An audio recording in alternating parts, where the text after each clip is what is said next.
Hi, I'm Dale Sherbeck, and welcome to the HQ, a CHA Learning and Healthcare Can podcast serial where we dive into healthcare issues and topics from the perspective of its people and discuss them with those that are leading in the health system. Together, we'll try to unpack these topics and learn what actions are being taken to innovatively solve them today. A happy new year and a huge welcome to our listeners as we begin our second season on the HQ. The year is now 2023, and while much has changed in a year, unfortunately, some things in healthcare have not, and some have simply gotten worse. At the top of this list surely must be the plight of our long-serving and enduring healthcare workers, whose psychosocial wellness continues to be strained and stressed as demands on the health system continue to overwhelm a depleted workforce. Our own research at Healthcare Can, through a survey of all our members, shows that vacancy rates in healthcare have continued a steep rise since 2019 and currently sit at the highest levels since all this began. At least as worrying, if not more so, is that overtime rates across the country continue to follow the same trend to meet the continued demand in services that is not waning and which is rising in the wake of new issues like RSV. So with few other solutions within reach, organizations are asking more of our current staff as a necessary strategy in bridging this HR gap. Something clearly has to give, and tragically, that seems to be the capacity for the psychological self-care and wellness of our workforce, which is also contributing to the moral distress of many healthcare workers. To put this in further context and to tee up our conversation today, let me read to you a quote from the report published at the end of 2022 by the Mental Health Commission of Canada, which was produced on the basis of research conducted in collaboration with the Centre for Studies in Primary Care at the Department of Family Medicine at Queen's University and HEC Montreal's Healthcare Management Hub. The quote goes, "Psychological health and safety in the workplace is directly tied to our well-being. It is integral to our capacity to be effective, to feel significant, and to find meaning in our work. Those in healthcare face many challenges to being well at work, challenges that have increased exponentially during the COVID-19 pandemic. In this light, Canada's healthcare leaders and policymakers have an ethical responsibility to support healthcare workers in their psychological self-care and protect them from moral distress." Both of these are topics that came up in the HQ last year and I know remain top of mind for many healthcare workers, healthcare leaders, and people leaders alike. So I was thrilled to make this research the subject of this podcast. To discuss it, I'm excited to have two key members of this report join me today to talk about it and answer more questions. First, we have Maddie Sutton, a nurse who graduated from Dalhousie Nursing School in 2019, which means she entered the health workforce just before the pandemic began and has experienced the numerous policy changes and has first-hand experience struggling through the staffing shortages of the pandemic. She began at Camp Hill Veterans Memorial, a long-term care facility for veterans. She then went on to work for 4.1 Halifax Infirmary Vascular and General Surgery. Maddie now works at the Medial Day Unit in Victoria General in Halifax, a facility that provides treatments such as blood product transfusions, IV antibiotics, iron infusions, and various types of chemotherapy. And secondly, we are joined by Dr. Colleen Grady, a researcher focused on physician leadership development, psychological health and safety in the workplace, and functional healthcare organizations. Colleen is the principal investigator on this report, which we put a link to in our show notes. Dr. Grady holds a master and doctoral degrees in business administration, and her current work supports the postgraduate program in the Department of Family Medicine, the evaluation of Ontario health teams, Indigenous health, and the collaboration amongst family physicians to inform system integration. Hi, Maddie and Colleen, and welcome to the HQ. Hi there. Hi there to you both. I know we're in different places, so we may have to interrupt each other as we flow through the conversation here. But thank you for joining us today to discuss this report and better understand what is happening to our healthcare professionals like yourself, Maddie. Perhaps we can start the conversation with a view of what is happening. As a person who is living this, what does this look like for those who are listening who perhaps haven't seen or lived it themselves? Hi there, Dale. I'd like to start off just by saying thank you for having us. This is a really important topic, especially for those who are living with it every day by going to work or those who are actually in hospital. but we're really excited to be a part of this and be able to share the information we have. I can't lie, even at the best of times, working as a healthcare worker isn't an easy job.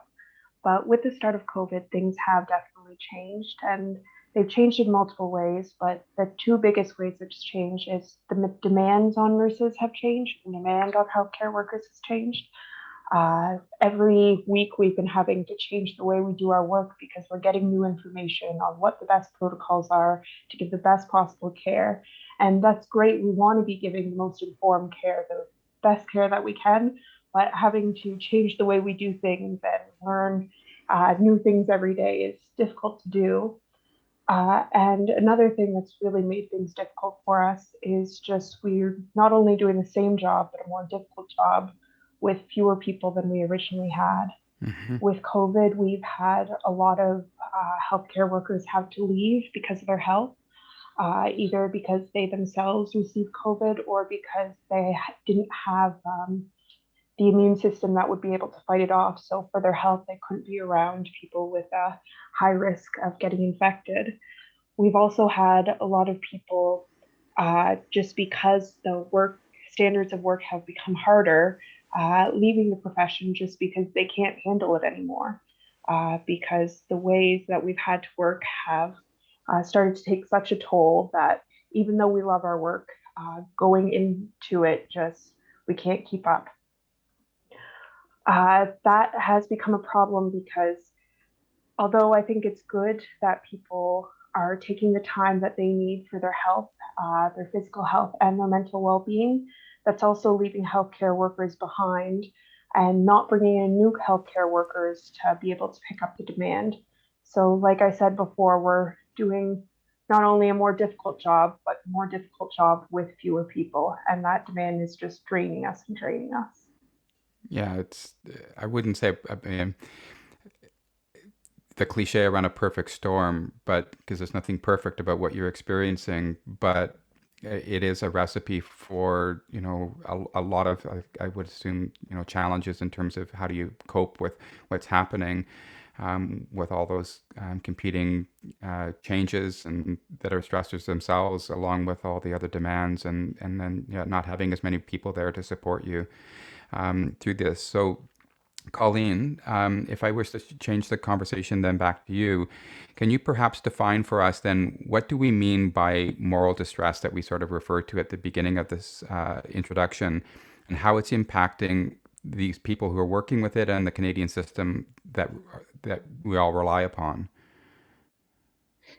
Certainly.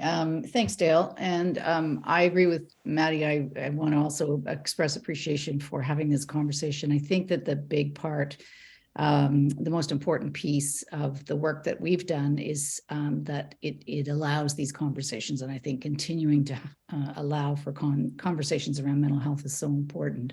Mm-hmm. So moral distress really is when you're placed into a situation where your sense of integrity in your profession is compromised by obstacles that are perhaps beyond your control. And so that causes distress in that you can't respond according to your profession, your professional knowledge, your principles, in the way that you feel you should or you should for many reasons. So it's a real lack of autonomy. And one thing I heard Maddie say a couple of times is, that she loves her job. And I would say that in healthcare workers that do love their job, they're there for all the right reasons. But making difficult choices, even more so during COVID, has caused an exponential amount of moral distress. So how does it impact people? Well, it certainly, obviously, it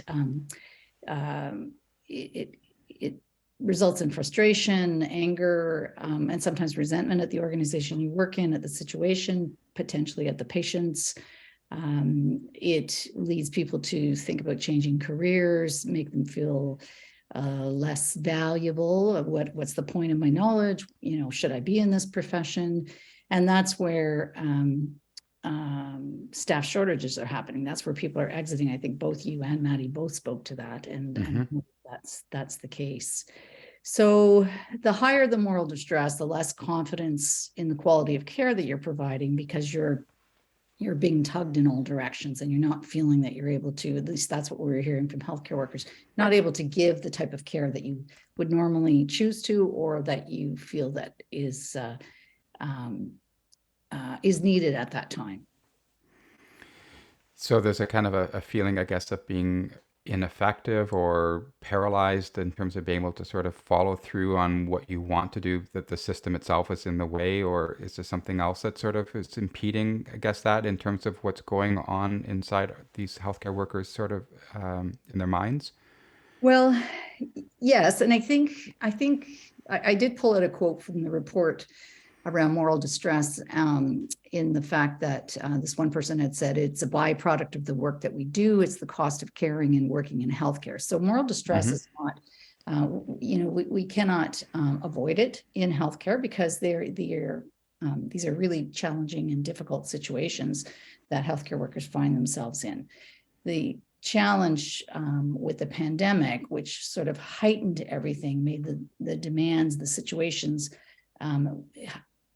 more difficult due to all the confounding factors, like the shortage of PPE, like the high death rate, like the fact that, and it was a fast-moving virus we were dealing with with many unknowns. So lots of challenging times and challenging decisions that were novel, and there wasn't any precedent for, and things had to happen really fast. So I think it's sort of the complexity of factors that are playing into it that has just made the moral distress a much higher level than it was pre-pandemic, I would say. Yeah, that was going to be my follow-up question in terms of what has changed, because I think even to the most unsuspecting of Canadians or consumers of the health system, right, we would assume that being a healthcare worker or a first responder is a very difficult, stressful job, even before the pandemic. So does that resonate with you as well, Maddie, in terms of what Colleen was sharing?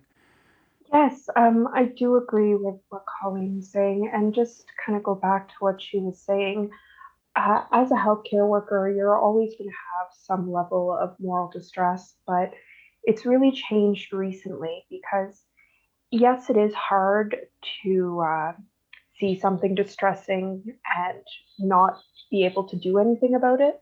But one thing that is even hits home even more and just kind of starts to break you down is when you know something can be done, but because of the lack of resources, you are not capable to do it. So you know that if I took time to be able to do this with the patient, or I was able to provide this equipment to make sure that this illness wasn't spread as quickly, then we would be able to have better outcomes. It's so much more frustrating when we know what the solutions could be, but just lack the resources. And that resources, like you mentioned, Colleen, can be things like PPE, medications, but it also can just be the amount of time and energy you have as a healthcare worker. As a healthcare worker, there were times that I would have patients tell me things that they were going through such difficult time and they just needed someone to talk to, and they just needed someone to listen for just a moment. And I had to tell them, look, this is so important. I'm so excited or happy that you are telling me, because you do really need someone to talk about. But if I don't go give this potassium in 5 minutes, then someone could have a cardiac event. And then after that, there's something else that I need to run off to and something else I need to run off to. And it's just especially frustrating because healthcare workers, if you're in this profession, you're not just in it for no reason. You're in it because you truly want to be able to make change, because you've gone through something and understand how much of an impact you can have.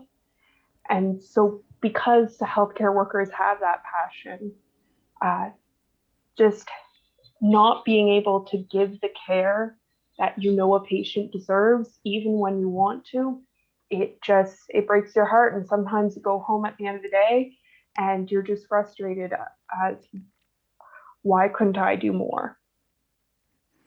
Yeah, and I think it certainly is consistent with some, conversations I've had on other episodes of the HQ over the last year, where people have talked about their colleagues or themselves just having breaks where suddenly it just all came home. And I guess, we're people who've, traditionally been very stoic in their professions just suddenly found themselves sobbing, right, in by themselves or even in a meeting.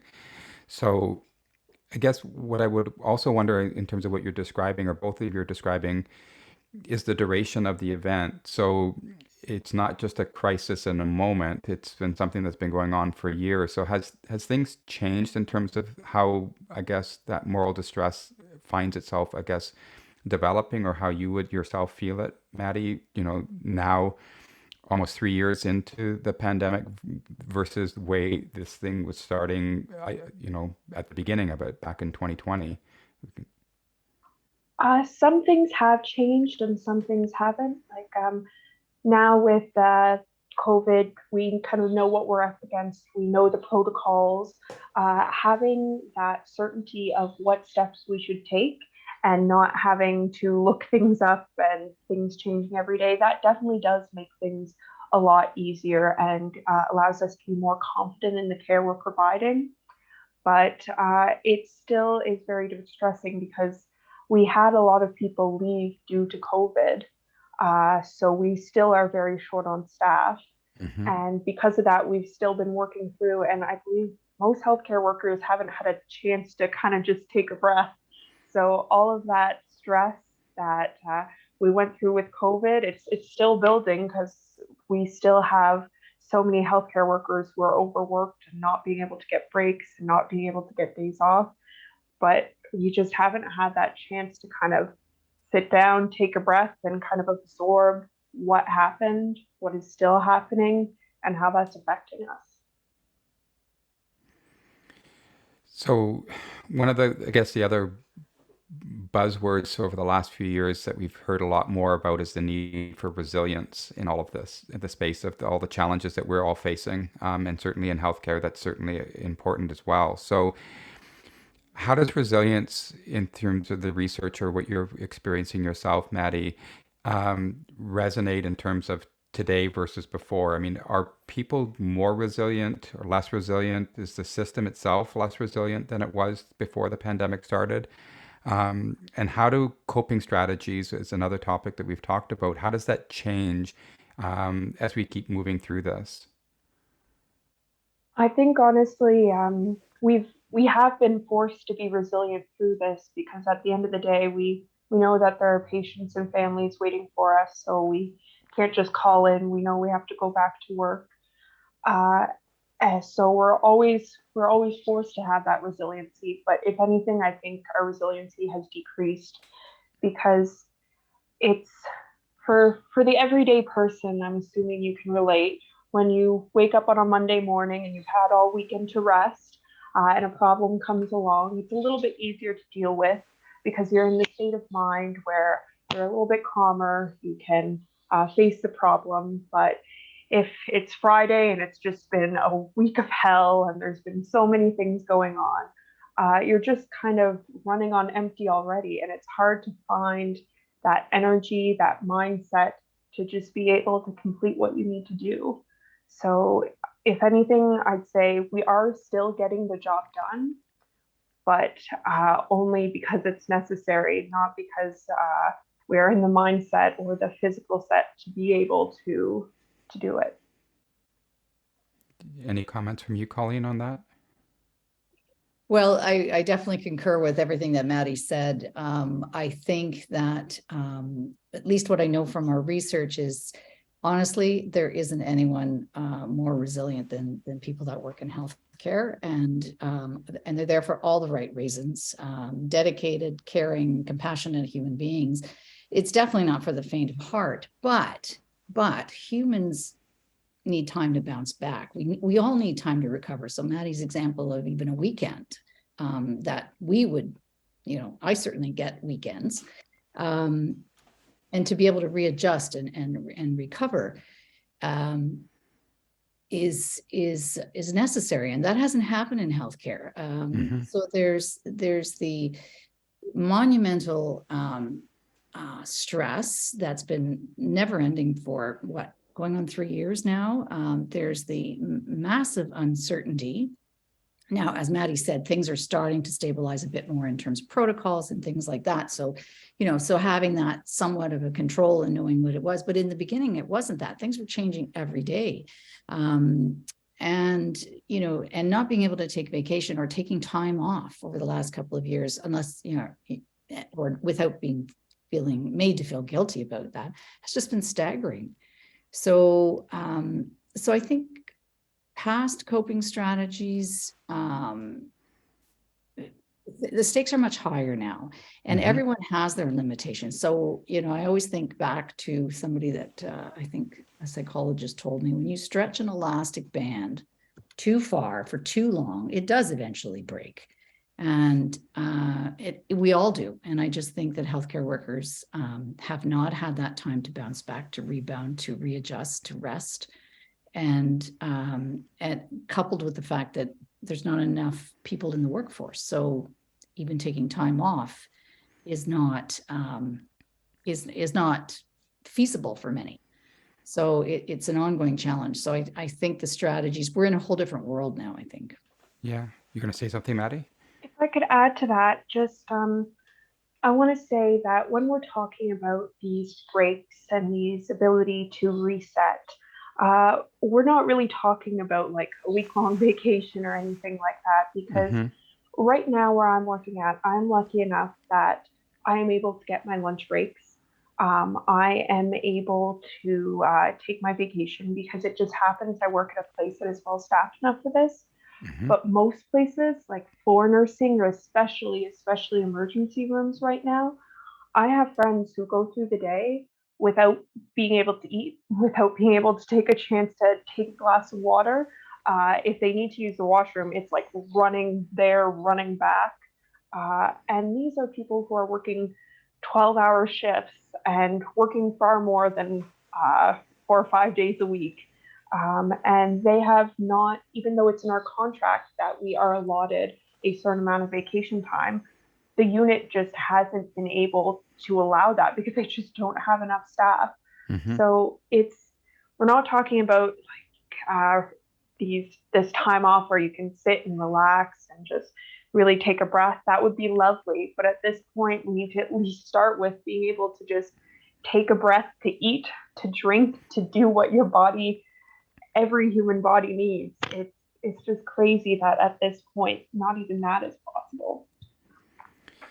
Yeah, I think as both of you are describing this, I'm taking the sort of imagery from nature and right, and looking at the impact that storms and winds, and we've had some of those here in Ottawa over last year, that bent and broke our trees, and you look at nature and you see trees that are bent, and you see those that are broken, right? And then you see trees that are standing straight up, right? I guess if I'm sort of taking the descriptions about resilience, that resilience would be those trees that have been blown but stand straight back up again. Those that have been broken, right, are clearly not resilient, but those that remain bent, that didn't fall but continue to sort of survive, but not the way they were before, it seems a lot of some of what we might be describing here as well. And is that resilience, or is that somehow tolerance, or something else, or adaptation, or is it? Well, sorry, Dale. One No. thing that I wanted to add to that is just I agree that resilience is a good thing, but I don't think we should say, oh, it's so great that healthcare workers are resilient. They've dealt with so much and they just keep going, and then that becoming normalized. I think that we need to understand that, yes, it's possible for healthcare workers to be resilient, but only for so long. And just because they are able to continue their work doesn't mean they're doing it in the best possible way. And we definitely, even though people are able to get into work, if we really want them to be doing their best work, we need to make some real changes. Yeah, I think there are limits, right, to how far Mhm. you can bend something or stretch something to your point, Colleen, about the elastic band, right, without it having lasting impacts. Exactly. And if I could just add to what Maddie said, because I think that's a great point. And to be quite honest with you, DL, the word resilience always sort of gets my back up a little bit. And the reason it does is it continues to place, it blames the victim. And Mm-hmm. that often does happen, in that, as I say, healthcare workers are already resilient to begin with. But if we're looking at it that way, then we're taking the onus or the responsibility away from, the organization that they work in, the healthcare system that they work in, all the other pieces. Uh, None of us want to go to a place where we work, a place of work that wears us down in such a way. So I think, shifting the dialogue away from resistance also shifts the blame away from, healthcare workers that have been told repeatedly, well, you need to be, or, and even resiliency training and things like that. Like, I think, there's a value for self-care and learning practices that are, looking after your oneself. But I think if it takes the onus away from the organization or the system to do better or do differently, then that doesn't serve anyone. Yeah, thank you, Colleen, because I too was having a hard time with the resilience aspect of this because this seems like a much more extreme example where resilience doesn't, I think, really pay homage or respect, I think, to what's really being faced by people like yourself, Maddie.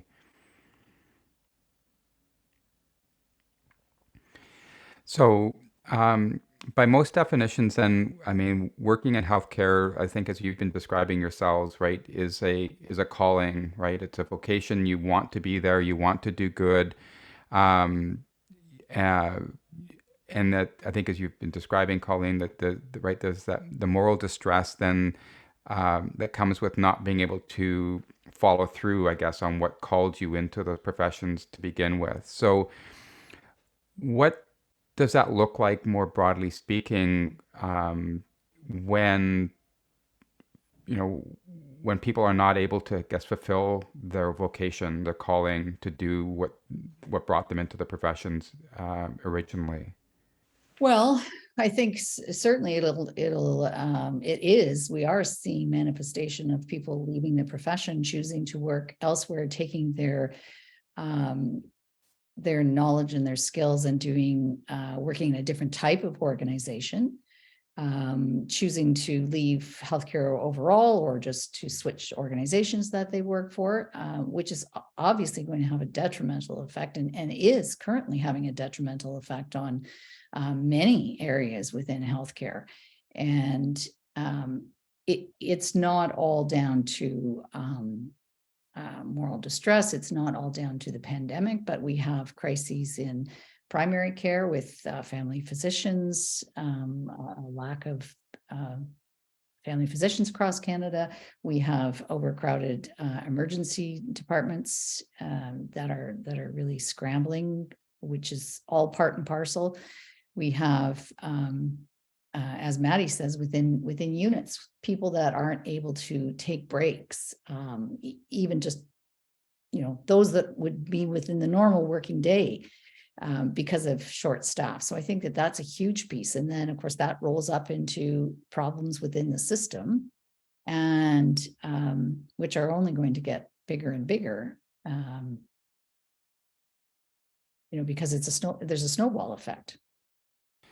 So, yeah, I guess to extend that a little bit further, then, so how does it show up at work if people are in situations of moral distress? And so, yes, some leave the profession, um, others don't, but that doesn't change the fact that they're feeling those same aspects. So, how does that show up, I guess, at work? Maybe you can answer that, Maddie, or maybe it does come back through your research, Colleen. Yeah, I think for the people who do decide to change or stay, it's going to start impacting their quality of care, the care that they're giving, and how effectively they can give it. Um, One thing that I find kind of funny is that when I'm watching a movie or a TV show and I see a healthcare worker who's not providing the best care, or who's like a little bit cold, or just usually the healthcare worker we don't like in the story. I'm never like, oh, that person is awful, like I hate them. One of the first questions that comes to mind is, I'm sure that they started out different. I wonder what it was during their experience that changed them this way, Mm-hmm. that brought them to this point.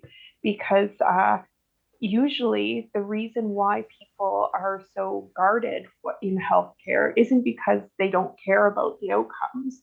It's because they are trying to protect themselves in a way Mm-hmm. by not becoming so emotionally over invested like we do. And it's really impacting, like I was saying before, not only the way we interact with patients, just by treating them as a person and with respect and all that kind of thing, but also going to be impacting the actual care we give, as in the treatment and the medications. Because if we are so short staffed that we are treating 10 different patients at a time, we are not fully focused on the job we are doing. And I think for any profession, you can say that if you are not able to fully focus on what you're doing, then mistakes are going to arise, things are going to happen. And it's not because we aren't well trained, it's not because we don't know what we should be doing. It's because if you get to the point where you are so spread thin, that you have so many things to do and you don't have that calm mindset, then things are going to go awry. And that's why I think that this is such an important issue, because in the end, this isn't just a healthcare issue. This is an issue for anyone with health, anyone who is going to go into a clinic, anyone who is going to go into hospital, anyone who is going to see a healthcare professional. If they want the best and most effective care, as we all do, if they want the best outcomes, then they need the best healthcare workers. And right now, we have amazing healthcare workers, but we're not giving them the environment to give their best care. And so it's really important, not just to healthcare workers, but to everyone, that we're able to give healthcare workers the best possibility to give that best care. Thank you, Maddie. I think that's very well said. And I mean, it is a system, right? And you remove one part of that system, or you make it impossible for that part to contribute, then it does sort of break the whole ecosystem, I guess, from its capacity of being what it's supposed to be. Were you going to add something to that, Colleen? I think she summed it up really well. I would just think when you said what does that look like? I think people do become despondent. They become disillusioned with the work they're doing. It has to impact the quality of care. And I think she hit the nail on the head with the fact that we're all patients in the healthcare system, and we all need to recognize the value of having healthy healthcare providers, healthcare workers, at the time when we're the most vulnerable, when we need it. I don't think anyone can dispute how important that is. So I think Maddie summed it up really well. Yeah, I agree. We can't keep pouring from an empty cup. And just as time goes on, our own cup is just getting less and less full. And eventually it's going to become empty, and we're not going to be able to pour anything else out for others. Yeah, and Canadians should think and care about that deeply, right? Because it's not, I mean, it's certainly we want to care for our healthcare professionals that are caring for us, but yes, I think once that well is dry, then I think we are all in a world of problems, to say the least. Um, so, Colleen, we've talked a lot about moral distress, obviously an important topic here, and what's happening and why. So, what does your research and the report you've produced here suggest that can be done to turn things around? Well, first and foremost, we need to keep the conversation going. So we do know that moral distress is part of working in healthcare, but what we can do is build in supports to diminish the impact on healthcare workers. So some of the things that we found, so we looked at it at the team level and the organizational level, things like, excuse me, debriefing sessions. So sessions where people had a chance to be able to talk about distressing events that were supported by policy. So they happened on a regular basis. It wasn't just a hit or miss opportunity. Developing team leaders that are that you know are looking for signals and can read signals and identify distressing situations among the team, and they can offer support to the team leaders. And this means like not every leader is necessarily equipped to be able to support a team. So definitely investing in leaders that leadership development, I think, is really important. We also heard that from an organizational perspective, protected funding. So funding, and in some organizations it was happening, but obviously those were few and far between, but protected funding for things like an ethicist that you can consult with, spiritual counseling if that was needed, wellness coaches, the peer support programs. So these things are happening in some places, and Maddie pointed out, where she works is different than where her colleagues are working, and it's a very different environment. So there are some things that are happening, but these should be happening, or they should be prioritized within organizations. Some of the other things that we found that I think could make a difference is actions at both levels. So not just at the team level, but also at the organizational level, because you could have a great team leader. You could have a really good team that's very supportive, and you have the opportunity to decompress after distressing events. But if the organization doesn't support it in terms of policies, then that team leader leaves and that support leaves. So it's hard to sustain it at a team level. So the organization, if it doesn't have an ethical climate to it, in other words, it doesn't prioritize wellness, it doesn't have policies, it doesn't have expectations around things like debriefs happening on a regular basis, it contradicts this. And so then it doesn't happen, and it happens in some places and it doesn't happen in others. And then people move on.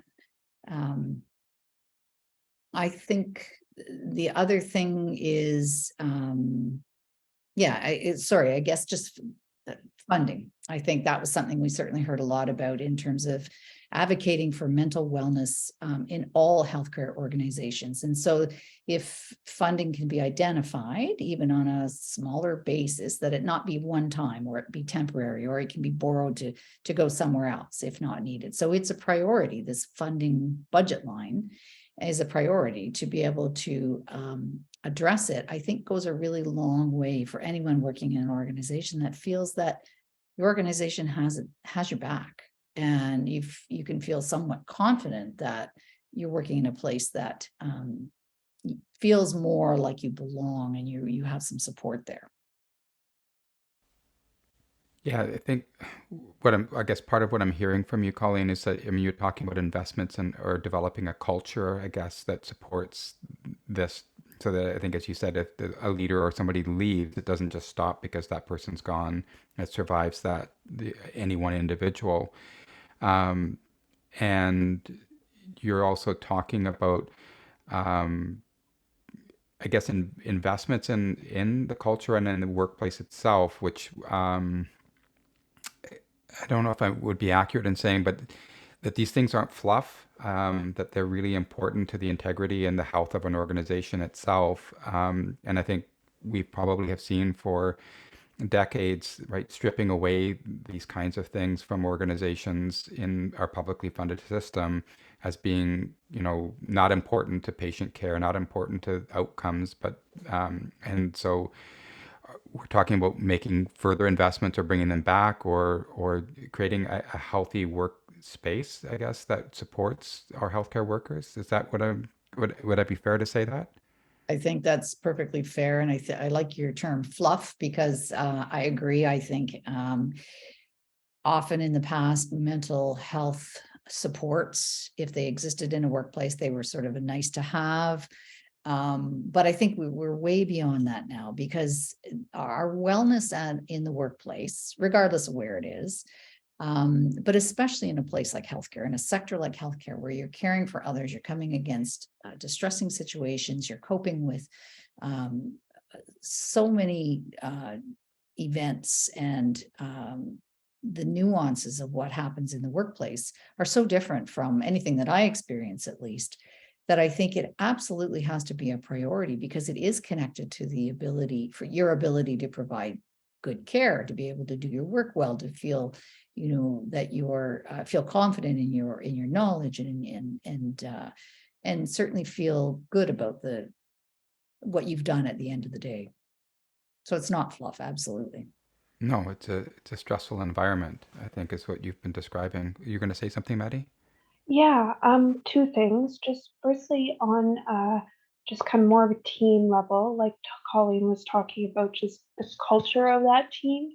Having worked in different places, I've seen kind of different ways that the team can look at people having to call in sick or take time for themselves, either whether it be physical or mental. And just the way that that is treated can make such a difference. Um, like we were talking about, it's not possible to be consistent, resilient unless you have time to take to yourself to become better. And for people who maybe need to take a day off, or for those people who are just working continuously and told they have to come in and just say, no, I'm not taking this overtime shift.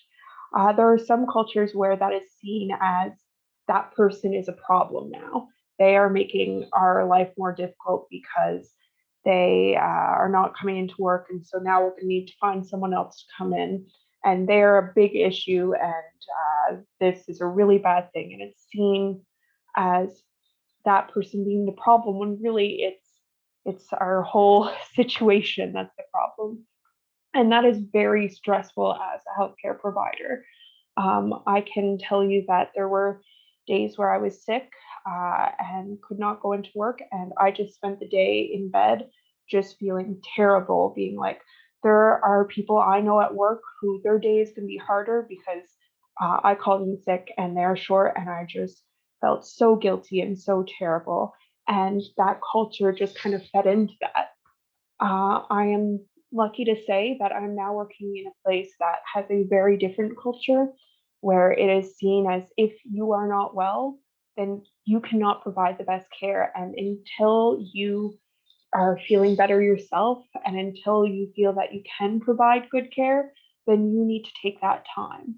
And it's just so different because, yes, you do still feel that guilt. I'm not going to deny it for not going in, but you don't feel that judgment and you are able to get better faster because you're not stretching yourself out so thin and you feel supported by the people that you are working with. So when you do go in, you feel more able to do what you need to, and you feel able to go in more often because you know that the people there are going to support you.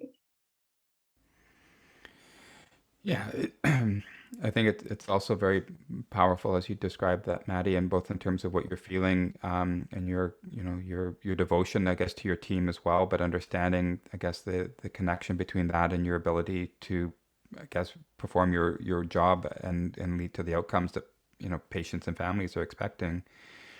I guess one of the things, though, that I reflect on in terms of your collective advice in terms of what can be done to fix the problem is you've identified teams and organizational investments. You haven't mentioned the individual in this, and I'm not debating that, but I'm just interested that you didn't focus on that. So, do you have a comment on that, Colleen?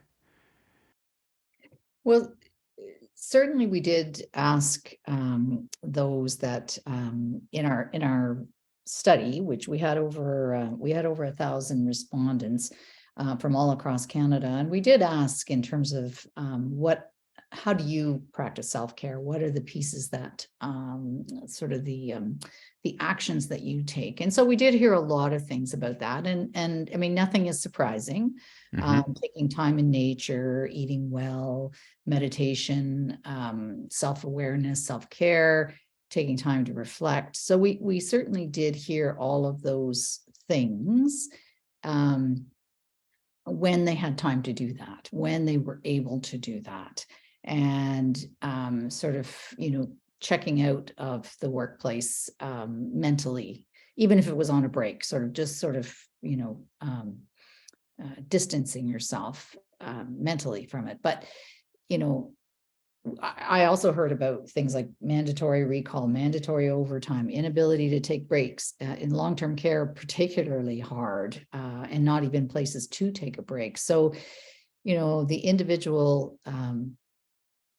the individual's ability to perform self-care became more and more compromised because there wasn't the time during the day. There wasn't necessarily the time off where you weren't feeling guilty and able to sort of go for a walk in the woods and do those type of things. But absolutely, there are a lot of things that people shared with us that were very healthy practices that I think bodes well for them and continues to. If I can add to that, just what I will say is if healthcare professionals are able to, they will be performing self care.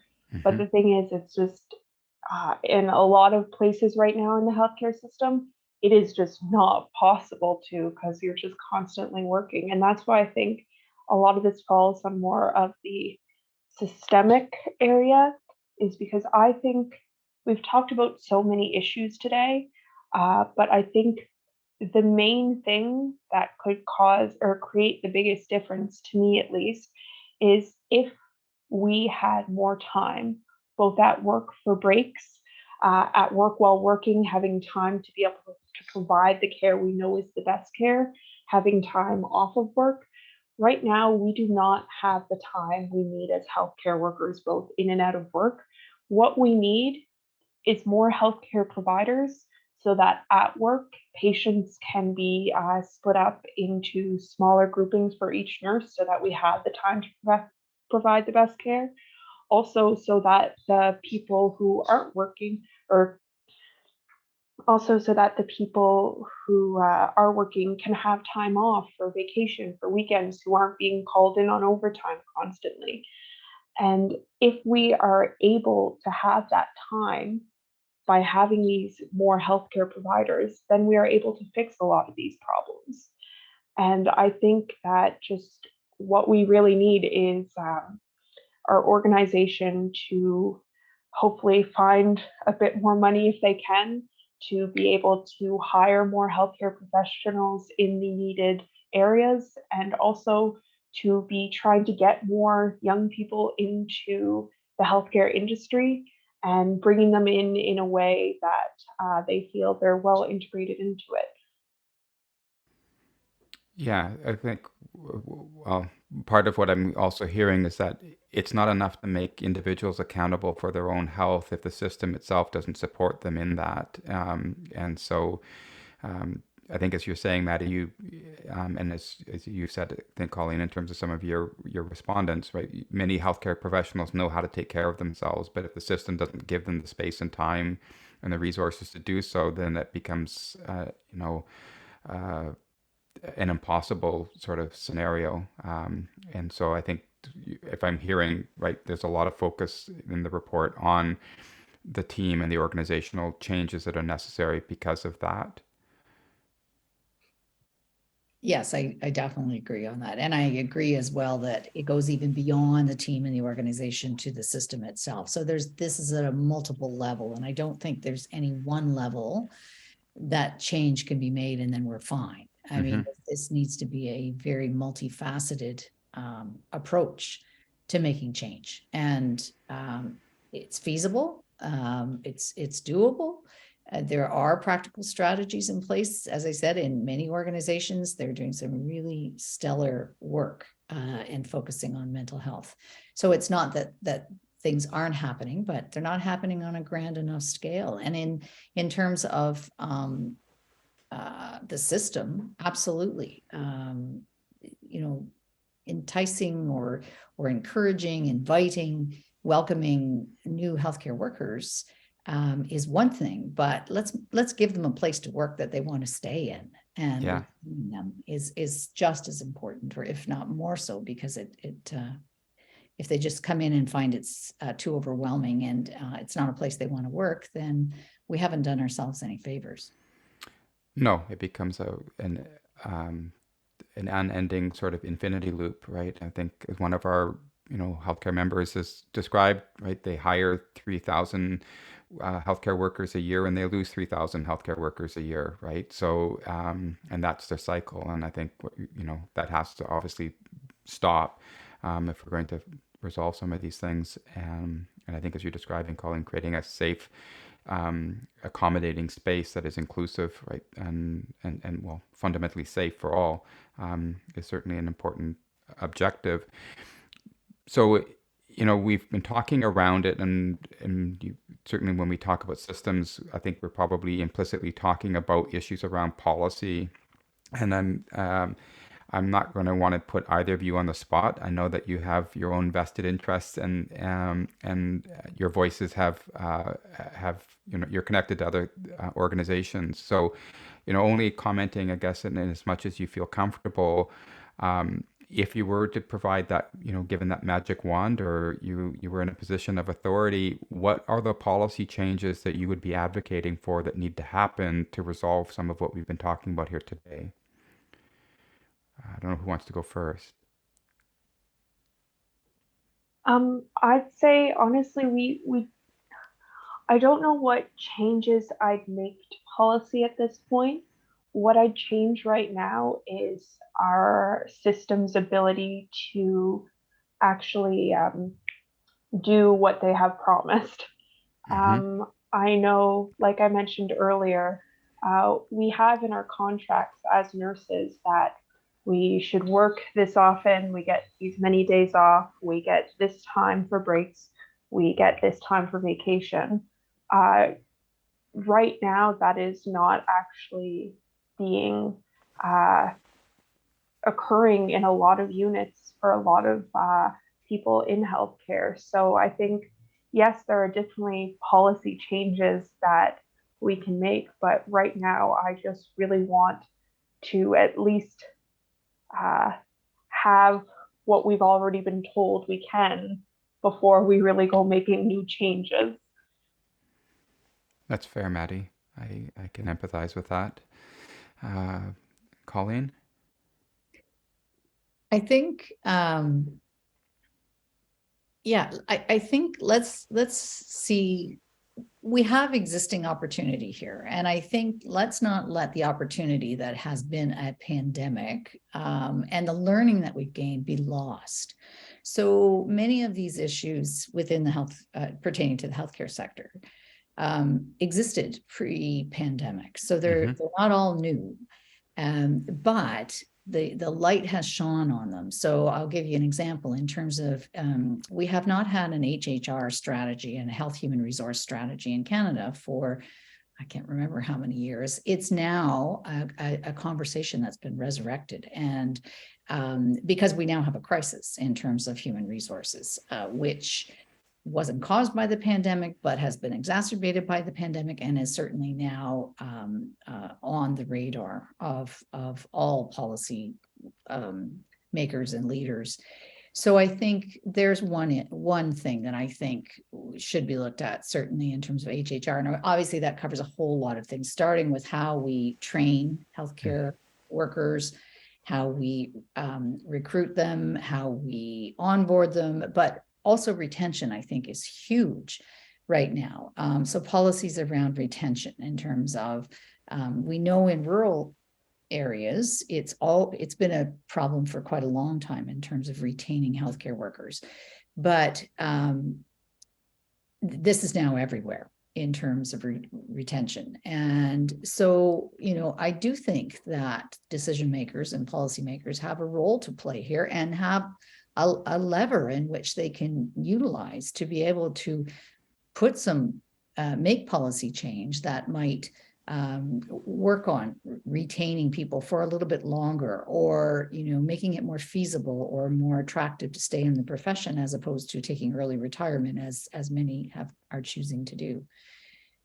So that's one thing. And I have another that I want to just bring up here, and I think For sure. we've had health and safety legislation for all workplaces in place for years, and that came about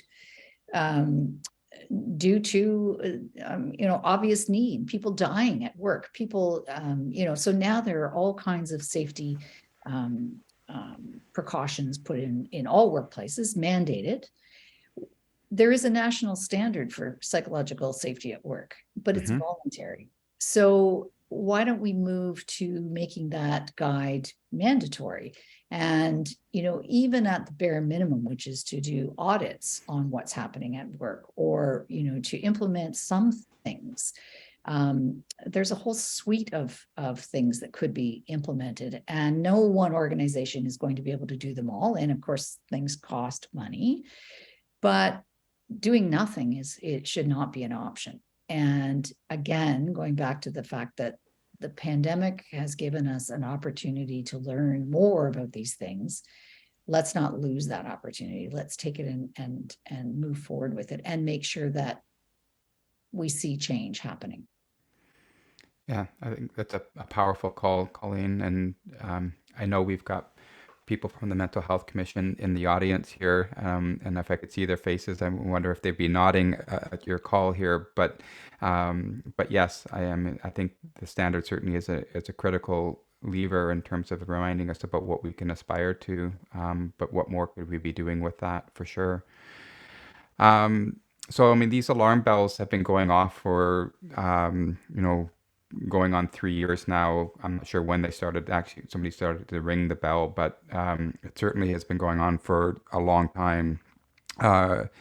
And, a lot of people have left the profession. So it does call for, recruitment. I think, as you've been calling for, Maddie, you need more people, right, to provide you with the time and the energies to be able to take care of yourself.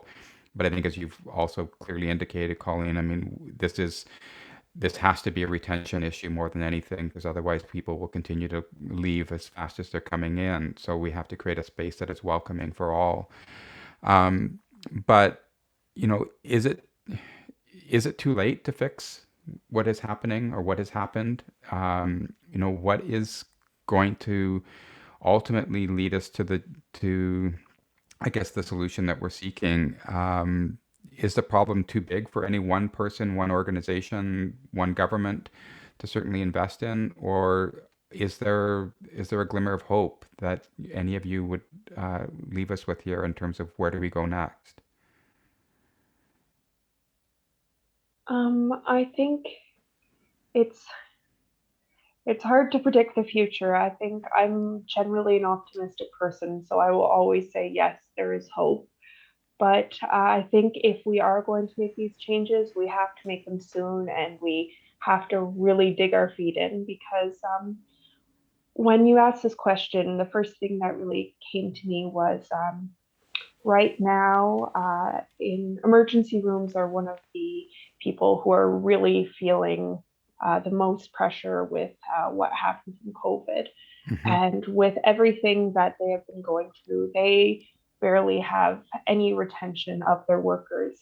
People come, but then they immediately leave. And the people working there have no time for themselves, no break days, no time for anything. And you see every day, I see that there are job postings offering for people to come, but they just stay vacant because people either know, oh no, I don't want to go work at emergency, it's just so hectic there and I can't put myself through that, or they think, like I had a coworker who, she did go to emergency, but she left after 2 weeks because she knew that she could not deal with that kind of toxic environment and be able to continue on working.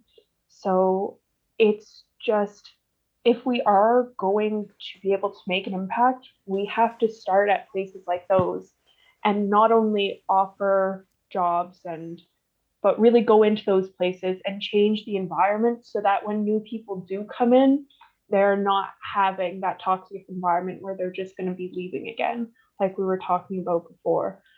We need to be able to make changes and show healthcare professionals that our system does care and that we are willing to make changes. Because I feel at this point, a lot of people are just like, oh, I guess people think as long as we're working, then things are okay. We need to let them know that the voices are being heard and that we are willing to make those changes. And that if they are willing to work with us, then together we can make those changes and make those places like the emergency room healthy environments again for people to work. Thanks, Maddie. I think that's very insightful, and I think a strong recommendation in terms of where we can start. And I think a reminder as well that not every part of healthcare is the same, and that there are parts that obviously are struggling even more in the places that we can start for sure. We don't have to fix the whole system perhaps at once, but we can certainly start in places where things are highly critical. So thank you. And Colleen. I don't think there's an option of giving up. I think we also, we need to keep moving forward. The question's sort of how fast, how much, what do we value? I said earlier that we're all patients in the healthcare system, and we're all at some point in our lives going to require a lot more resources. And certainly we want healthy, caring, professional, capable people there when we need them. But I also want to point out that we're also contributors to our healthcare system. So we all pay taxes. Therefore, we can advocate with our votes, with our voice, with our demands. I think we, as patients, all need to advocate for change and demonstrate that we value the system. And the very last thing I'll say is the healthcare has to be seen as what I think is a cog in this great big productivity machine that we call the GDP. And it's not looked at as an economic lever, but it is, because healthcare system contributes tremendously to the health of our economy by making sure that we have healthier humans who can then contribute to society. So I think we just have to think about it differently, and not just as a place where we'll eventually go for care and it'll just be there. And so it's multifaceted, but I think it needs to be looked at a little bit differently, and I think we all play a role. Thanks, Colleen. Yeah, I couldn't agree more that I mean, healthcare shouldn't be seen as a cost, right, to our systems or our budgets, but they're investments in our people, because that's where the rest of our economy and our country works. So without healthy people, we don't have anything. So, and without healthy healthcare workers, I guess to bring it all back, right, we don't have a health system to take care of our people. So final words to either of you before we wrap things up. It's been a really incredible conversation. You've shared so much in terms of your own personal journeys and your research, Colleen. I feel certainly a lot wiser and hopeful that there are ways forward for us all. But I will leave last words to both of you. I would just like to say again, thank you for bringing this conversation up. It's been a long road, and it can feel like it's just going nowhere at some points. But being able to talk about this, having the information like we do now, physical statistics that we have from this report, it gives us hope to be able to say, look, we've gone through so much, but it doesn't have to stay this way. We can make a change now. And I'd just like to say that for all those listening, again, you might be hearing this and thinking, oh, this person's a nurse. Of course, they're going to advocate saying that healthcare workers need to be appreciated for what they're doing and need more resources. But in the end, this isn't just a cry for healthy healthcare workers. This is a cry for all the people who come into hospital, who come into clinic, because I can say as a healthcare worker, None of us want someone leaving at the end of the day not receiving the best care. But there are times when we do not have the health, when we do not have the resources, that just unfortunately we are not able to provide that. So looking at this and looking at moral distress and what we've been through, in my mind, isn't selfish as healthcare workers, because this self-care that we're looking to do, it's not just for ourselves, it's also to be able to give the best care to those around us as well. So I'm just hoping that the people listening out there can know that this applies to them too, and I'm hoping that they can see the importance of that. Thank you, Maddie. Dale, I don't really have anything else to add. Maddie summed it up excellent, other than to say it's been a privilege, and I thank you so much for this opportunity to have this conversation. Thank you, Colleen. You can be the exclamation mark here. So, again, my heart thanks you both for giving so much of yourselves and your time to be here with us today, sharing your stories and your wisdom. And yes, I do hope that together we are able to make a difference for all. So thank you. You've been listening to the HQ, and I'm Dale Sherbeck, your host. You can find this and other future episodes on the CHA Learning website, Apple Podcast, or Spotify. We'd love to hear what you think, so please follow us on our other social media channels. Thanks for joining us in this discussion today. Please join us next time.